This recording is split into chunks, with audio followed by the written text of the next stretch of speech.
बिस्मिल्लाहिर्रहमानिर्रहीम। अस्सलाम वालेकुम। उम्मीद है आप सब खैरियत से होंगे। आज आपके साथ रेसिपी शेयर करूंगी जो बनाने में आसान और खाने में बहुत मज़ेदार है। इस डिश का नाम है भुना हुआ गोश्त। तो चलते हैं इसकी तैयारी की तरफ।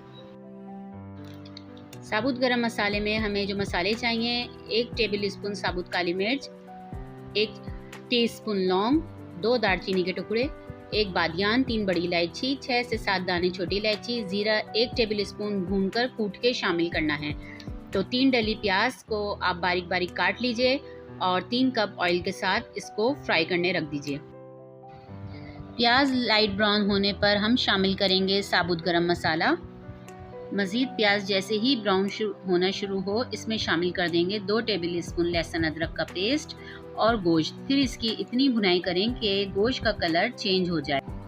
तकरीबन 2 किलो मटन का गोश्त है। देखिए अच्छी तरह से 10 से 15 मिनट गोश्त की भुनाई करने के बाद अच्छी तरह से गोश्त का कलर चेंज हो चुका है। अब हम इसमें मसाले शामिल करेंगे। 4 टेबल स्पून पिसी हुई लाल मिर्च, 1.5 टेबल स्पून नमक, हाफ टी स्पून हल्दी, 5 टेबल स्पून धनिया और 1 टीस्पून पेपरिका पाउडर और 1 टेबल स्पून लहसुन अदरक का पेस्ट इसमें शामिल कर दीजिए और 6 गिलास पानी के साथ इसको गलने के लिए रख देंगे।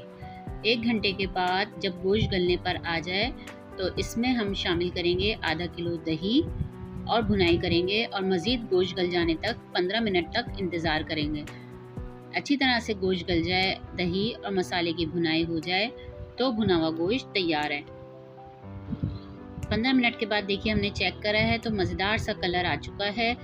भुना हुआ गोश्त तैयार है। ग्रेवी आप अपने टेस्ट के हिसाब से रखें। रेसिपी अच्छी लगे तो मेरे चैनल को लाइक और सब्सक्राइब करें।